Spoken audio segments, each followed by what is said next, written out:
You are getting sleepy. Like and subscribe and share this video with all of your friends. Wait, what?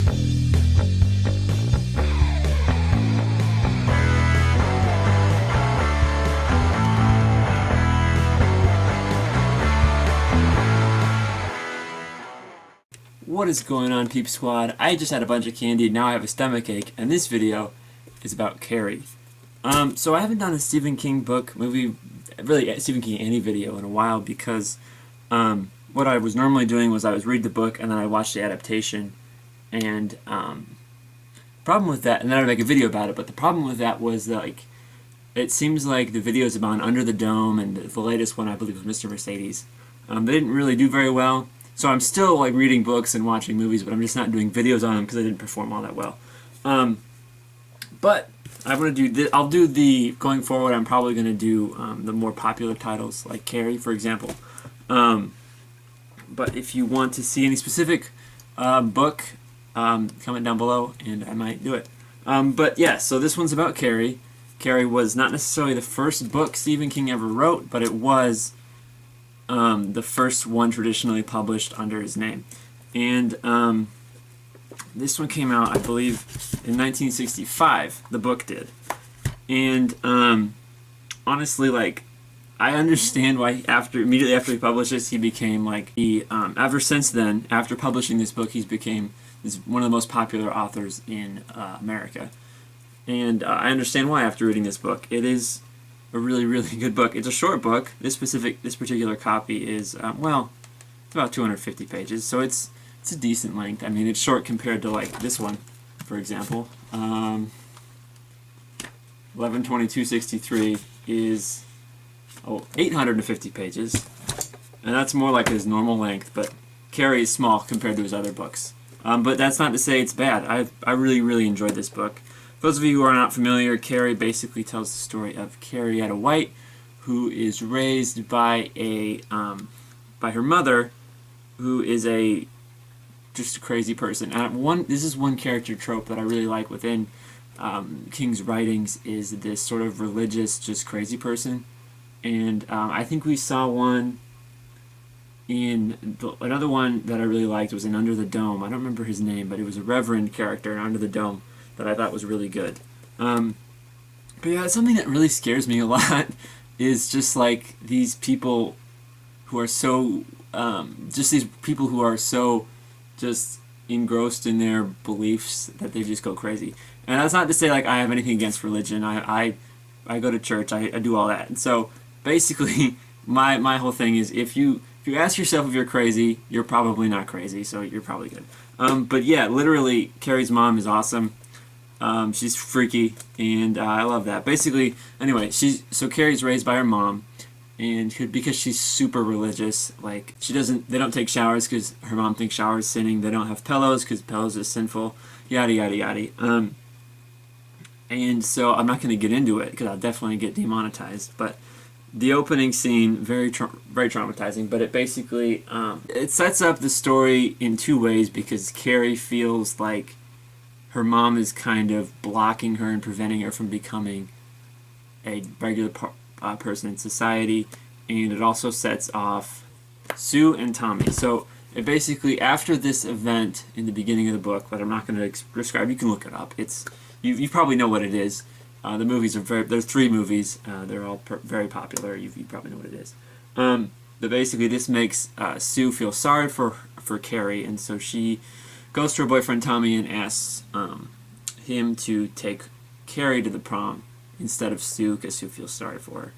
And I will say that in the movie that I'll be reviewing today is the original 1976, I believe, the Ryan De Palma movie. And I don't know who the actor is who plays Tommy, but he's a gorgeous looking dude. He has a lot of hair. It's awesome. He's a good looking dude. But so yeah, basically, and then the main bully characters are Billy and Chris, and in the movie, Chris is Billy. Billy's played by young John Travolta. So I didn't know that until I watched the movie, but that was That was very surprising. But yeah, so this book is really good. It's the way that King writes Carrie is very. Well, I should also add, if in case you didn't know, Carrie has telepathy. I forgot to mention that, but it ties into the end of the book without spoiling it. But basically, the way that King writes Carrie is very sympathetic and relatable. So like, especially towards the end, you feel like, yeah, I get where she's coming from, but I don't necessarily condone what she's doing. But yeah, it's a really good book. One of my favorites. I know I say this a lot, but it's probably in my top 10. I read a lot of books, so top 10 is constantly changing. But yeah, this is definitely one of my favorites, and I understand why King is as popular as he is, because this was his first book, and it was awesome. Honestly, if he just wrote this book and then kind of coasted on it forever and didn't publish stuff like The Stand and It and Misery and The Shining and all that, if he just published this book in the 70s and kind of just like only published mediocre books for the rest of the time between now and then, he would still be popular because this book kicks a lot of ass. But yeah, like I said, talking about the De Palma movie, and King himself said that he prefers the movie over his own book, but I'm gonna have to disagree with that. It's good, but I feel like just the way it's shot and the way it's edited, it reminds me of like a weird dream. Like, not quite a nightmare. Like, The Shining is a nightmare, but this movie is just like, you wake up after like a fever dream and it's like, what in the world just happened? Like the scene I opened this video with, that's a shot from the movie. They're dancing and the camera's just spinning and spinning and spinning. And there's just a lot of weird choices like that, and the use of the split diopter, I don't know if you're familiar with it, but basically the way a camera lens works is either focused on the front or the back. And the way, what a split diopter does is it does both at the same time, so the lens is cut in half. You have something up here and something back there. He uses that a lot in this movie, and it really gives it kind of an unnatural feeling to it, which is probably what he was going for. But yeah, it kind of loses that relatability that the book had, and its exchanges for this weird, unnatural, I don't even know how to explain it. It's like a weird dream, I think. But yeah, that's all that I was going to say in this video, I believe. Make sure you like and subscribe and share this video with all your friends, and check out the links in the description for our Facebook, Instagram, Patreon, and our new podcast.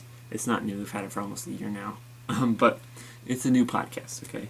And yeah, comment down below with what Stephen King book or movie you want me to do next. I might do other books, but right now I'm working through Stephen King's bibliography, so if you want to do like do Blade Runner, or do I was going to say 10 Things I Hate About You, but that's not a book. The Wallflower one, whatever that one, The Perks of Being a Wallflower, or whatever. Like, if you want to do anything like that, I can probably do that in the future, but right now I'm working through King.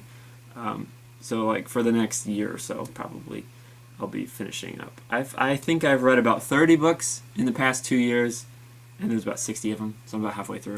But yeah, that is all. I will see you next time. Peace out.